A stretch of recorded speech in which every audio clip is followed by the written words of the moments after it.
नमस्कार दोस्तों, वेलकम है आपका ऐसे इंग्लिश क्लासेस में।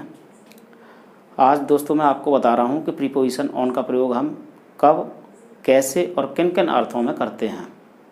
तो चलिए आज प्रीपोजिशन के इस प्रयोग को समझने के लिए हम एक हल्का सा चार्ट बनाते हैं और उसके माध्यम से आपको एक नज़र में समझाने का प्रयास करते हैं। बड़ी सरल विधि है और आज के बाद आप भूल जाओगे।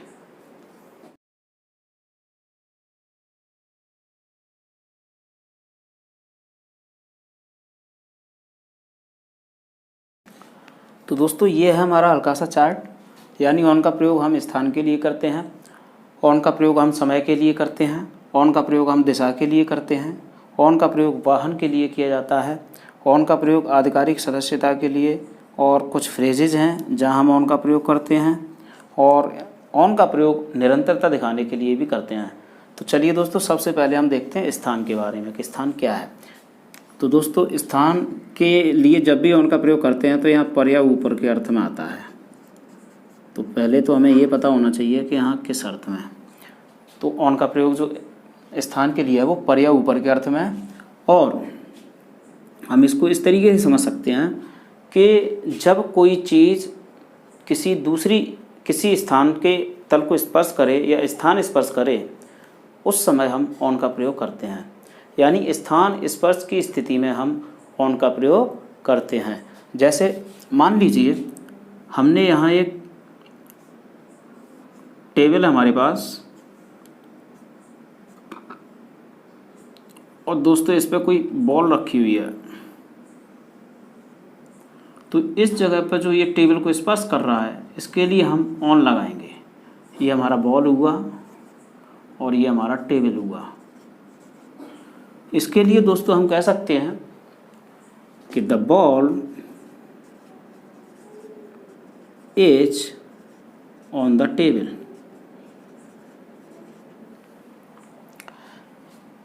चलिए दोस्तों समय की बात करते हैं। समय में हमेशा जब भी हम समय की बात करते हैं टाइम की, तो ये हमेशा दिन या दिनांक यानी डे और डेट इनसे पहले किया जाता है, और ऐसे में जो ऑन का प्रयोग होता है वो को के अर्थ में होता है।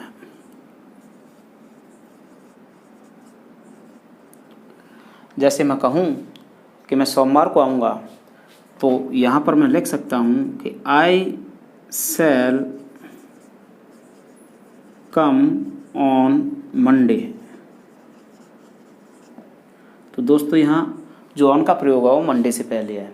इसी प्रकार हम कह सकते हैं, जैसे महात्मा गांधी का जन्म 2 अक्टूबर को हुआ था, तो हम कह सकते हैं Mahatma Gandhi was born on 2 October.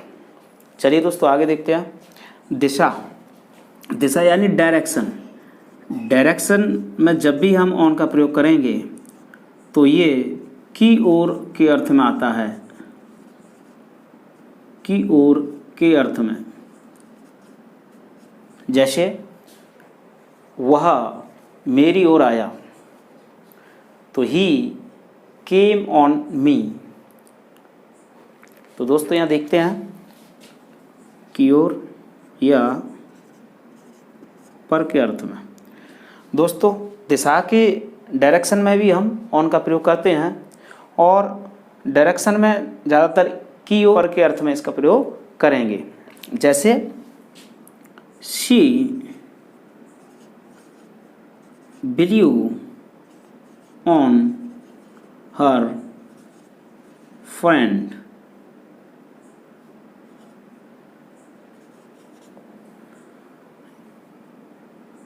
He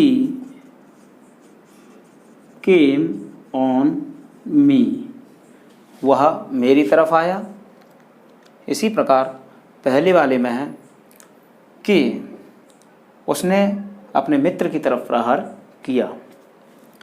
दोस्तों वाहन जैसे कि साइकिल, रेलगाड़ी, प्लेन, स्कूटर एट्सेट्रा, अगर हम इनका प्रयोग कर रहे हैं तो बतौर वाहन, और हम इनके लिए पर के अर्थ में इन पर हम सवार होके जा रहे हैं, इन पर बैठे हुए हैं, तो हम इनके लिए प्रीपोजिशन ऑन लगाते हैं। और सबसे खास बात है कि ऐसे में इन वाहनों से पहले हम आर्टिकल ए एन या द का प्रयोग जरूर करते हैं। जैसे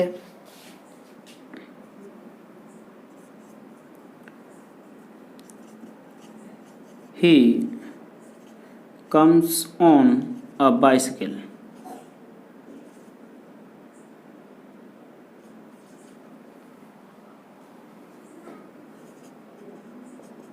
Sita came on scooter, etc.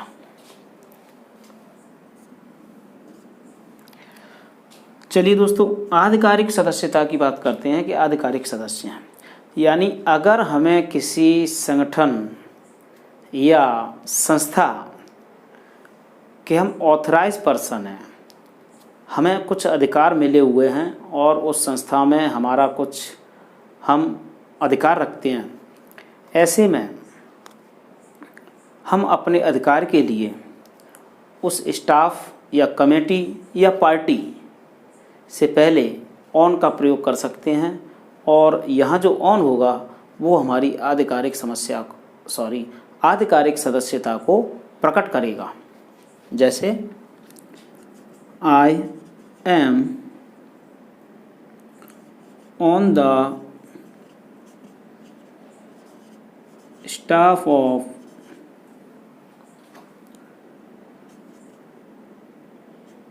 HI college.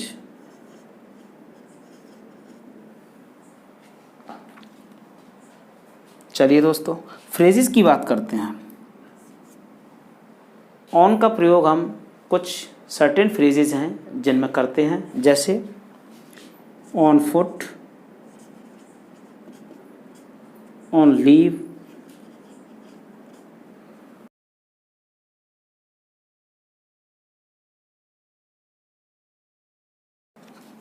दोस्तों यहाँ ऑन फुट का अर्थ होता है पैदल, ऑन लीव का अर्थ होता है छुट्टी पर, ऑन स्ट्राइक का अर्थ होता है हड़ताल पर, ऑन ड्यूटी का होता है काम पर, ऑन टेलीविज़न टीवी पर, और ऑन द रेडियो, ये रेडियो एक वाद्य यंत्र है, यहाँ स्क्रीन नहीं होती है और काउंटेबल नाउन भी है, इसलिए हमने रेडियो से पहले आर्टिकल द का प्रयोग किया है।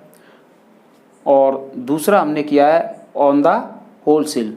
तो दोस्तों द होल एक हमारा फ्रेज बनता है जिसमें हम उससे पहले ऑन का प्रयोग किया है, यानी थोक के भाव में या थोक की बिक्री में, थोक बिक्री में। तो इस प्रकार हम समझ सकते हैं कि ये फ्रेजेस हैं। इसके अलावा बहुत हैं, लेकिन हमने वही फ्रेजेस यूज़ किए हैं जो जनरली व्यावहारिक रूप से प्रयोग किए जाते हैं। अब दोस्तों बात आती है निरंतरता की, कि निरंतरता के अर्थ में ऑन का प्रयोग कब करते हैं। तो दोस्तों निरंतरता के अर्थ में हम बी वर्ब के साथ में ऑन का प्रयोग करते हैं, और ऐसे में इसके साथ किसी अन्य वर्ब की कोई ज़रूरत नहीं रह जाती है और ना ही हमें किसी वर्ब में ING लगाने की ज़रूरत पड़ती है। जैसे मैं कहूँ कि सभा चल रही है, तो दोस्तों मैं कह सकता हूँ the meeting is on, the meeting is on. इसी तरीके से मैं कहूँ कि पंखा चालू है, तो दोस्तों इसका होगा द फैन इज ऑन।